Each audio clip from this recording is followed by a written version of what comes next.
Did you know Elvis Presley, the king of rock and roll, turned down joining the Army's Special Services, choosing instead to serve as a regular soldier? He was drafted at the absolute peak of his fame, sending shockwaves through the music world. Tragically, his beloved mother Gladys passed away just weeks before he shipped out to Germany. While stationed overseas far from the spotlight, he met a young teenager named Priscilla Beaulieu, who would later become his wife. Despite his fame, he earned promotions through merit, eventually becoming an acting sergeant. He insisted on doing his share, pulling KP duty and going on maneuvers just like everyone else in the 3rd Armored Division. Number 8. The humble Army issue duffel bag. Imagine this. Elvis Presley, a man used to custom, Cadillacs and airplanes, hauling his life around in a standard issue, olive drab canvas duffel bag. It sounds almost unbelievable, but it was his reality for 2 years. This wasn't just any bag, it was the bag. The one slung over his shoulder as he boarded the troop transport, waved goodbye to his life of screaming fans and sequined jumpsuits, and stepped into the rigid structure of military life. This duffel bag, likely stenciled with "Presleya," became a symbol of his temporary transformation from icon to infantryman. Inside this bag went everything the Army deemed essential, a far cry from the luxurious comforts of Graceland. Spare uniforms, boots needing polish, field gear, maybe a few carefully folded personal items, socks, underwear, toiletries. It was the container for his regulated existence. He carried it onto trains moving across the American South during training, lugged it up barracks stairs at Fort Hood, Texas, and eventually carried it onto the ship, the USS General Randall, that took him across the Atlantic to Bremerhaven, Germany. Think about the sheer weight of it, not just in pounds of gear, but in the symbolic weight of his commitment. He chose this path, refusing the easier route of entertaining troops. This bag represented that choice, that willingness to shoulder the same burdens as his fellow GIs. When he arrived in Friedberg, Germany, to join Company D, 1st Medium Tank Battalion, 32D Armor, 3rd Armored Division, that duffel bag came with him. It sat at the foot of his bunk in the shared barracks, a constant, tangible reminder that he was Private Presley, serial number 53,310,761. It likely absorbed the smells of diesel fuel from the tanks he worked with as a scout and jeep driver, the dampness of German weather during field exercises, maybe even the faint scent of schnitzel from a nearby mess hall. It was a silent witness to late-night conversations with bunkmates, cleaning routines, moments of boredom, and perhaps moments of quiet reflection far from home. Why keep such a mundane object? For Elvis, who collected cars and luxurious items, keeping this simple canvas bag speaks volumes. It wasn't about the object itself, but what it represented.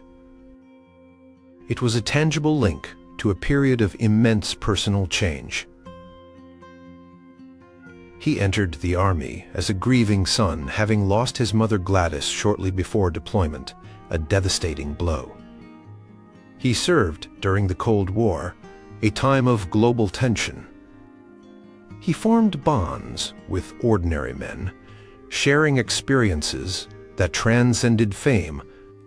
He learned discipline, followed orders, and proved something, perhaps mostly to himself, that he could handle it, that he was more than just the swivel-hipped singer. The duffel bag held the physical remnants of that period, but it also held the invisible weight of those experiences, the growth, the camaraderie, the loss, and the discovery. It was a humble container for an extraordinary chapter in an extraordinary life. a reminder of the time he was just one of the guys, carrying his own weight. It stayed with him, a dusty, perhaps slightly worn, symbol of duty fulfilled, long after he traded olive drab back for gold lame. The very ordinariness of it made it a powerful keepsake. Number 7. Dog tags, stamped Presleya. 2 small rectangular pieces of metal hanging on a simple ball chain. That's all dog tags are technically. But for any soldier, they represent identity, service, and a stark reminder of mortality. For Elvis Presley, US 53,310,761, those tags were no different, yet profoundly significant. When he received his, likely during the initial processing phase after being inducted on March 24, 1958, it was another moment stripping away the King persona and stamping him literally as government property, a soldier committed to service. Imagine the feel of those cool metal tags against his skin, tucked under his uniform day in and day out. They bore his name, Presleya, his service number, his blood type, O, and his religion, P for Protestant. In the event of the worst, these tags were meant to identify him. It's a sobering thought for anyone, let alone someone constantly surrounded by adoring fans and protective management. These tags were a leveler. Every soldier wore them, from the rawest private to the highest-ranking general. For Elvis, putting them on each morning must have been a ritual grounding him in his military reality, a far cry from choosing which flashy ring to wear. He wore these tags through the rigors of basic training at Fort Hood, crawling under barbed wire, learning to handle weapons, marching endless miles under the Texas sun. He wore them on the troop ship crossing the Atlantic, feeling the sway of the ocean. He wore them in the chilly air of Freiburg, Germany, navigating tanks and jeeps through the countryside as part of the Spearhead Division, a unit on the front lines of the Cold War defense of Western Europe. They were there during field maneuvers, potentially tense moments near the East German border guard duty shifts in the dead of night and routine formations. These weren't glamorous. They weren't studded with jewels. They were functional, mass-produced identification. But their sentimental value lies precisely in that shared experience. These tags connected him viscerally to every other soldier who served. They were a badge of belonging to a brotherhood, albeit a temporary one for him. They symbolized his vulnerability and his commitment. He wasn't Elvis the entertainer out there. He was private, then specialist, 4th class, then acting sergeant Presley, identified by the same system as everyone else.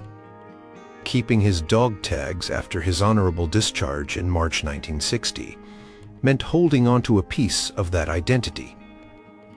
They were proof of service, a tangible link to the challenges faced and overcome. They represented the discipline learned, the duties performed, the period where his world shrank from global stages to the confines of military life, and then expanded again in a different way through shared experience and responsibility. They might have clinked softly against each other as he moved, a subtle, metallic reminder of his time away from the throne serving his country.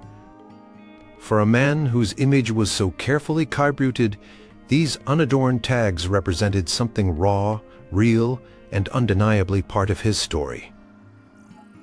They weren't for show, they were for him, a private memento of a very public yet intensely personal duty. Number 6. Photographs with Army buddies.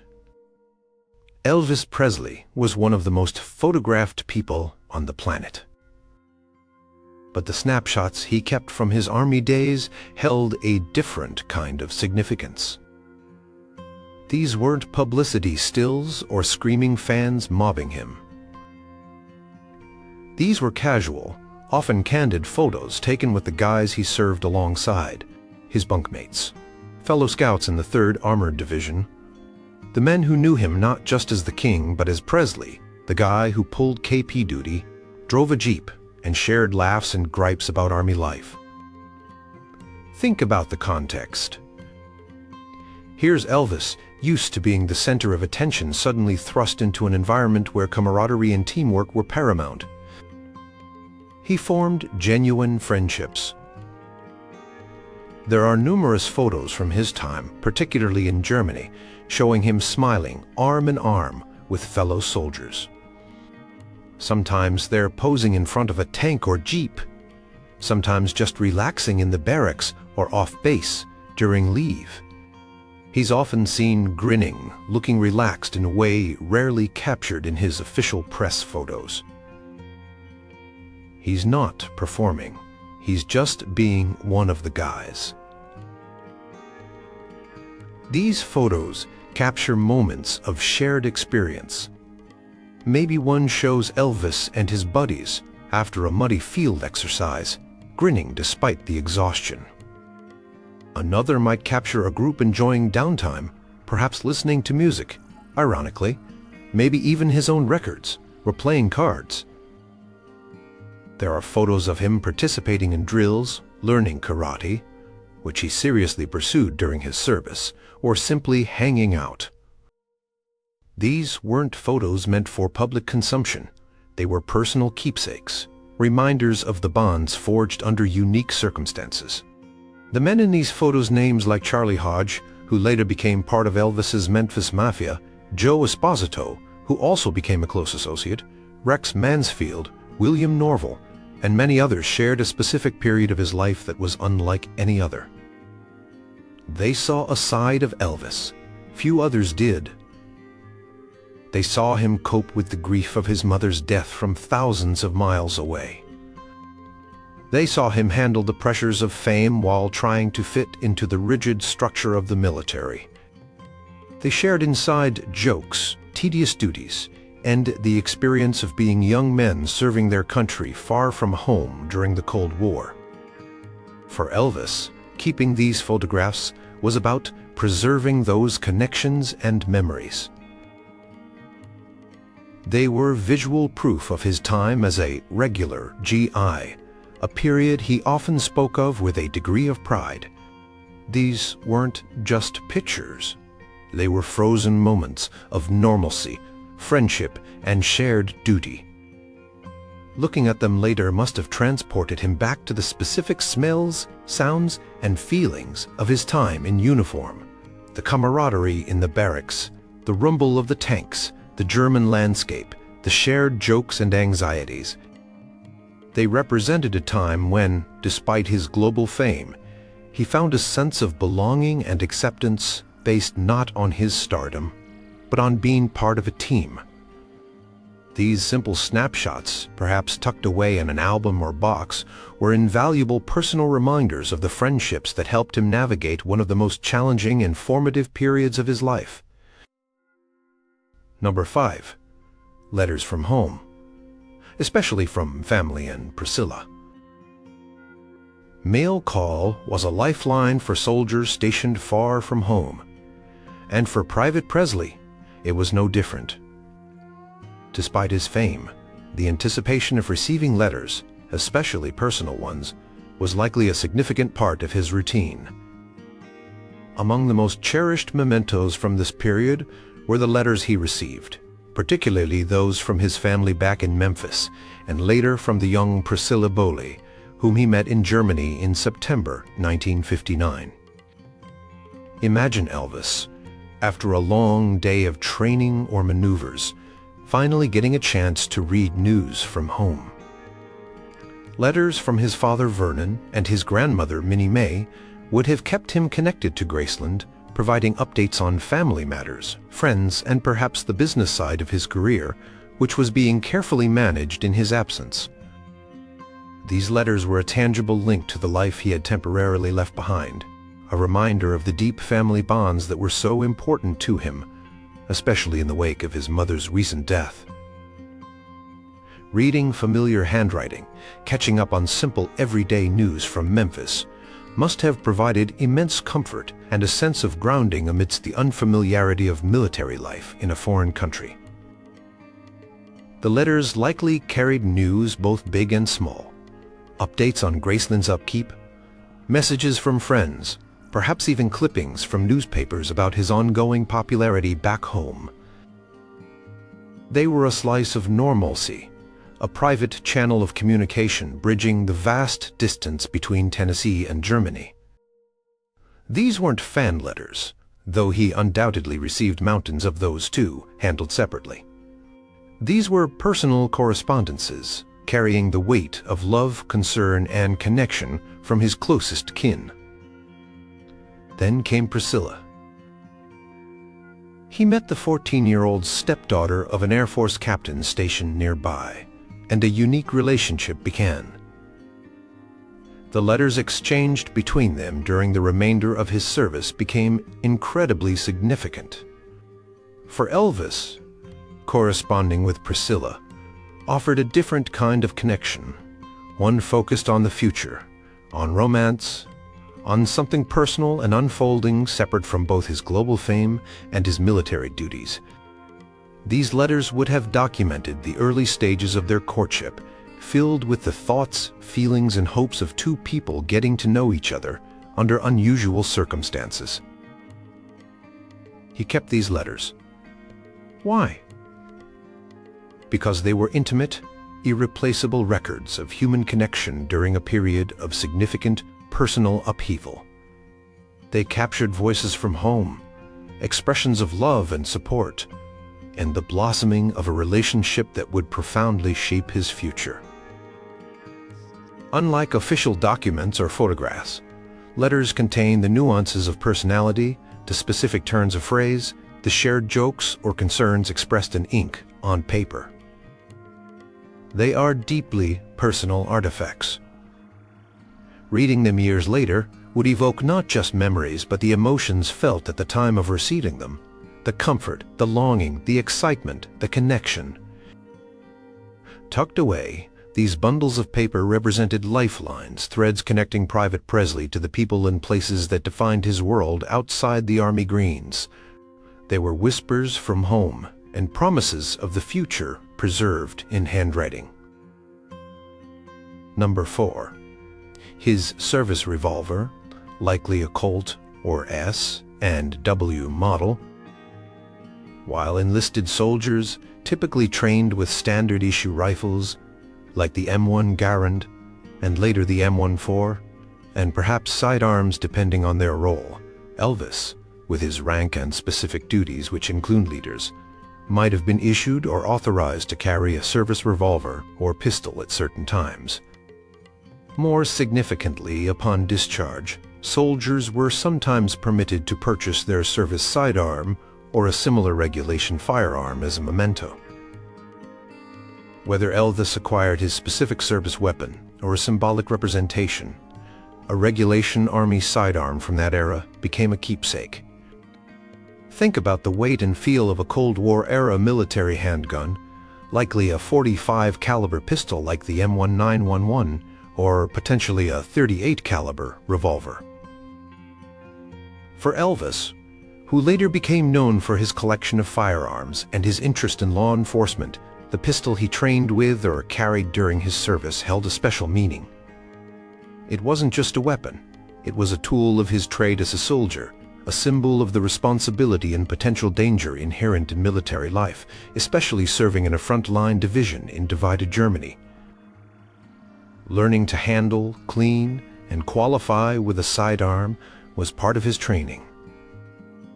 It represented a different kind of discipline and skill compared to performing on stage. This weapon was not for show, it was for defense. A standard piece of equipment for soldiers in certain roles. Carrying it, even if only during specific duties or field exercises, was a tangible aspect of his role as a soldier, part of the uniform and gear that signified his commitment. The pistol represented authority and readiness. As a scout, his job involved reconnaissance, often moving ahead of the main force, requiring him to be alert and prepared. As a jeep driver for officers, he was responsible for their transportation, sometimes in potentially insecure areas during maneuvers. The sidearm was part of that responsibility. It connected him to the serious nature of his duties within the 3rd Armored Division, the Spearhead, whose role was to be a primary defense force against any potential Soviet bloc aggression in Europe. Keeping such a firearm after his service wasn't necessarily about retaining a weapon for use, but about preserving a powerful symbol of his time in uniform. It represented the discipline, the training, the potential risks faced, and the successful completion of his duty. It was a solid steel reminder of the seriousness of the commitment he undertook. Unlike a photo or a letter, a firearm is a functional object designed for a specific serious purpose within the military context. It speaks to the potential realities of Cold War service, even if those realities were never fully tested during his tour. For Elvis, a man fascinated by symbols of authority and protection, as evidenced by his later collection of police badges, his army sidearm, or one representing it, would have been a particularly potent memento. It wasn't just a souvenir, it was a piece of his identity as Sergeant Presley, a man who had mastered the tools of a soldier's trade and fulfilled his obligation. It sat among his possessions, a heavy, metallic testament to the 2 years he spent serving not as an entertainer, but as a defender. Number 3. Army Commendation. Merit, Certificate, and Medal. Elvis didn't just serve. He served well enough to be recognized. While specific details are sometimes debated, it's documented that Elvis received recognition for his service, often cited as relating to his conduct and merit, potentially including the Army Commendation Medal or certificates recognizing his promotions and honorable discharge. Let's focus on the concept of formal recognition, often embodied by a certificate and sometimes a medal. Receiving such an award wasn't about being famous. It was about being a good soldier. Imagine the moment Elvis was formally recognized for his service, perhaps in a small ceremony, or simply by receiving the official documentation. This wasn't an award for music, it was an acknowledgement from the United States Army of his diligence, professionalism, and conduct while in uniform. Certificates of promotion to private first class, then specialist fourth class, and finally acting sergeant, E5, were milestones achieved through time served and demonstrated capability, just like any other soldier progressing through the ranks. An honorable discharge certificate itself is a significant document, certifying that his service was completed satisfactorily. If he received something like the Army Commendation Medal, often awarded for meritorious service or achievement, it would represent an even higher level of recognition. These documents and any accompanying medal weren't flashy gold records. They were official, often printed on sturdy paper or parchment, bearing formal language, signatures of commanding officers, and the seal of the U.S. Army. The medal itself, if awarded, like the Commendation Medal, would be a precisely designed bronze hexagon, perhaps suspended from a green ribbon with white stripes, symbolizing merit recognized through official channels. Keeping these items held deep significance. They were objective proof, validated by the military hierarchy, that he hadn't just coasted through his service leveraging his fame. He had met and possibly exceeded the standards expected of him. For Elvis, who faced immense scrutiny and the challenge of transitioning from superstardom to the anonymity of the ranks, these awards were validation. They showed he could adapt, learn, and perform his duties effectively within a completely different system of merit. These weren't items obtained through charisma or popular appeal. They were earned through adherence to military regulations, performance of duties, like maintaining his assigned vehicle, participating effectively in maneuvers, and potentially demonstrating mover. They represented his successful navigation of the military world on its own terms. Displaying or keeping these awards wasn't about bragging. It was likely a source of quiet, personal pride. They symbolized the overcoming of challenges, the grief over his mother, the cultural adjustment to Germany, the physical demands of training, the constant pressure of being Elvis Presley in uniform. They were tangible evidence that he had answered the call, done his duty, and done it well enough to be formally commended by the institution he served. These pieces of paper and metal weren't just mementos. They were official testaments to his character and capability during a defining chapter of his life, proving he was more than just the king of rock and roll. He was also Sergeant Presley, a soldier who earned his stripes. Number 2. His Army jumpsuit fatigues. Beyond the dress greens often seen in formal photos, the everyday reality of Elvis's Army life was lived in fatigues, the sturdy functional work uniforms designed for training, labor, and field exercises.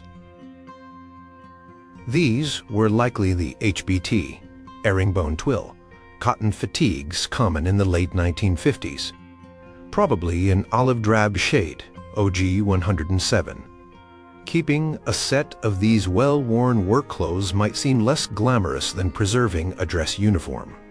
But these garments were arguably more intimately connected to his day-to-day experience as a soldier. Think about putting on these fatigues day after day.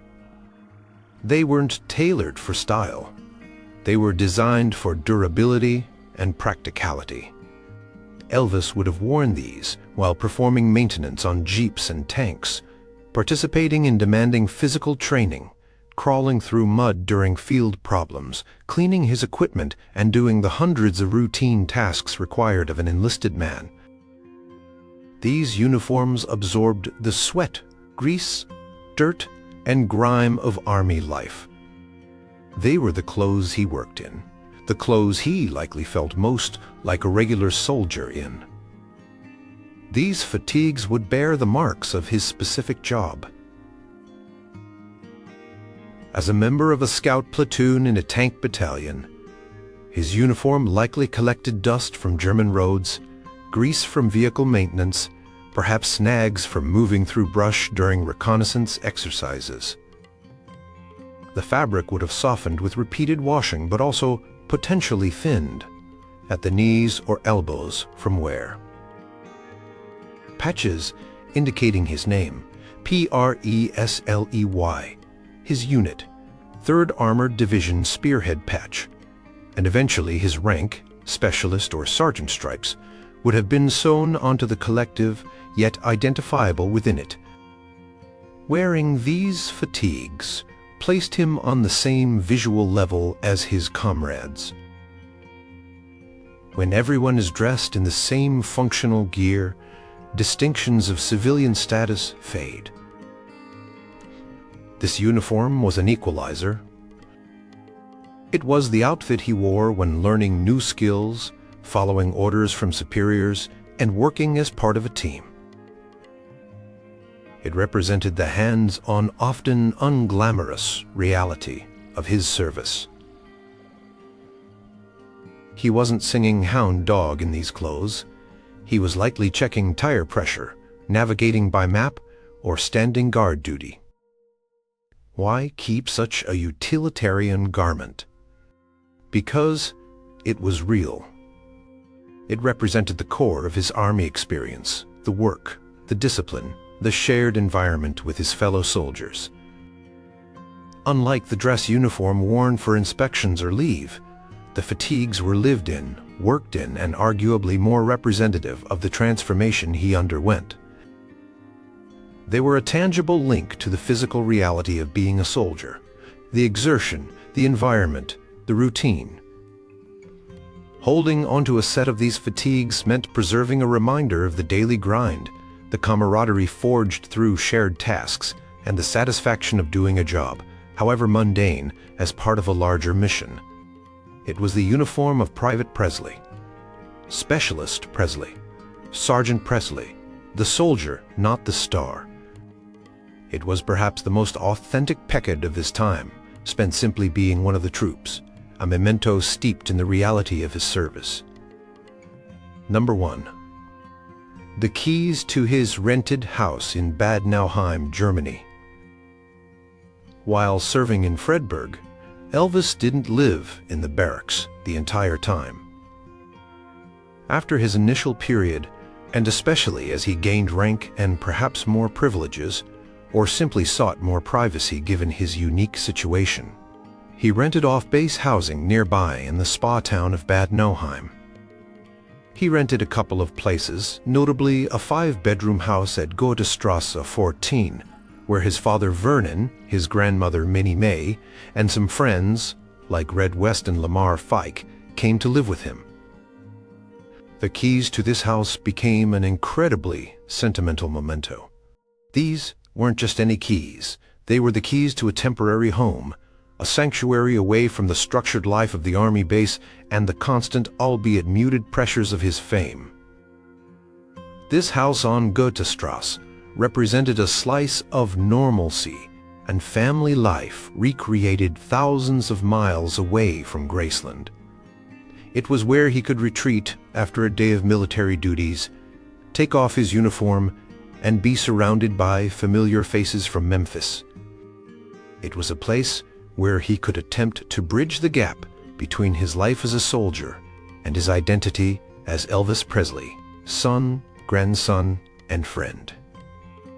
Imagine Elvis turning the key in the lock of Goethestrasse 14 after a cold day out on maneuvers or returning from patrol. Inside wasn't a stark military barracks, but a home filled with his family. His grandmother was likely cooking familiar Southern food. His father was there, managing affairs. His friends provided companionship and a link to his pre-army life. This house became the center of his off-duty world in Germany. It was where he could relax, listen to music, practice his karate, and simply be in a more private setting. Crucially, this house was also where he courted Priscilla Bowley.